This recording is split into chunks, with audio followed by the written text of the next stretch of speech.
Olá, está começando um Faixa Extra e o tema de hoje é o documentário Conquista, que foi realizado por 6 jovens talentosos alunos da Faculdade de Comunicação Social da UFJF. No meio do ano passado, eles saíram e foram para Santa Catarina fazer um documentário sobre um assentamento chamado Conquista na Fronteira. Não é isso, pessoal? Isso mesmo. Eu quero saber o seguinte, o porquê do formato documentário e o porquê realizar um documentário especificamente no sul do país. Bom, a ideia nossa era, eu e a Flavinha, a gente está terminando a faculdade agora e a gente queria fazer o projeto de fim de curso de uma forma prática. E para fazer ficção, com certeza ia ficar uma porcaria, sacou?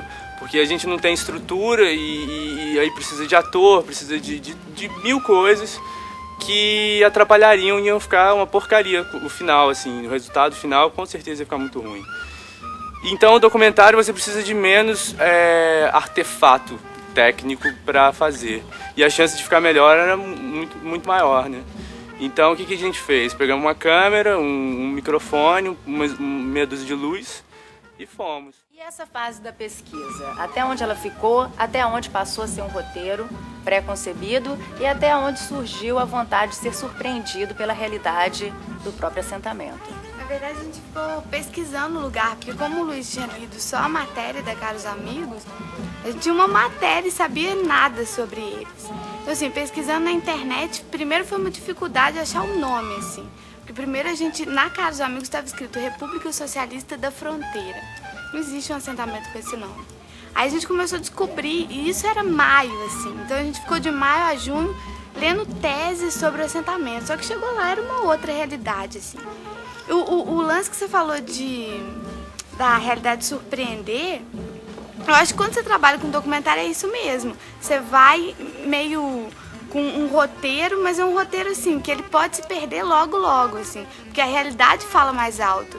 Você não vai pensando em gravar determinada cena, você vai lá e encontra o que a realidade está te falando. Gente nova, né? Então todo documentário tem que ter personagem.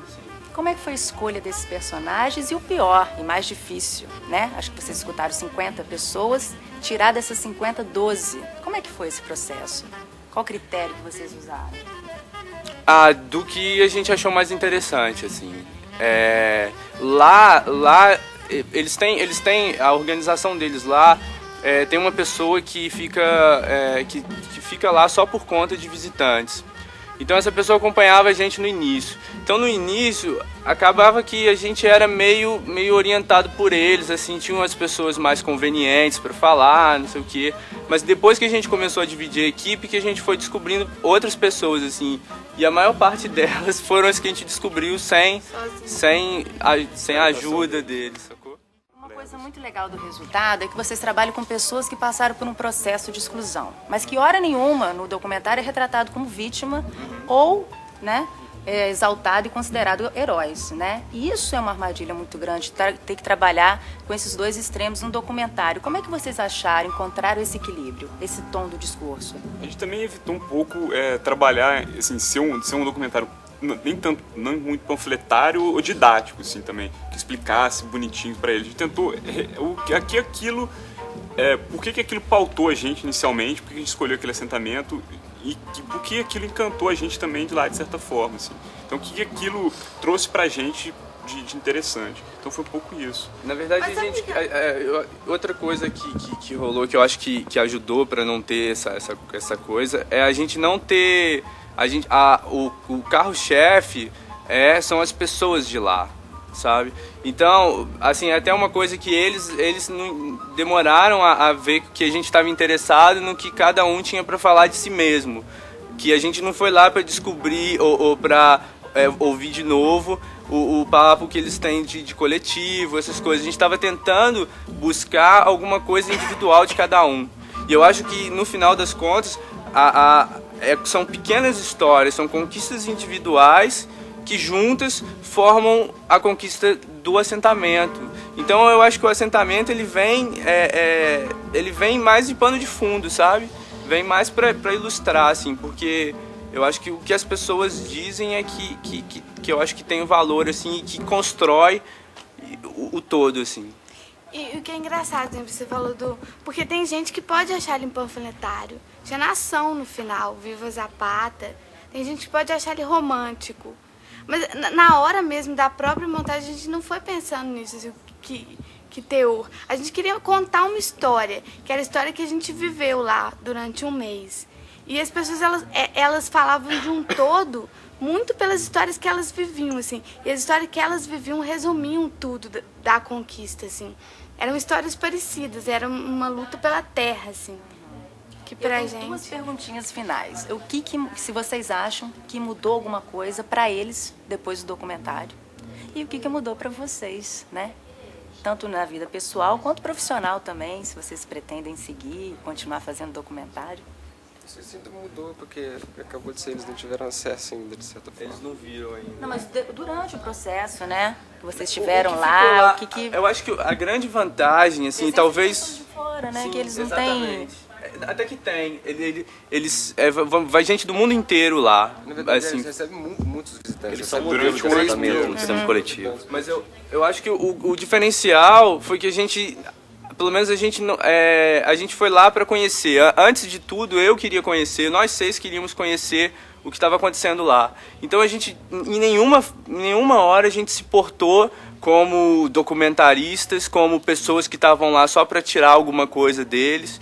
E eu acho que talvez essa aproximação que a gente tem com os personagens, com o que eles estão falando, a gente conseguiu devido a isso. Então o que mudou lá, eu acho que não existe a passagem, assim, nossa passagem lá pelo documentário, mas a gente fez alguns amigos lá que até hoje a gente continua fazendo contato e tal. Então acho que talvez tenha essa saudade das pessoas, eu acho que eles têm saudade de nós e nós deles.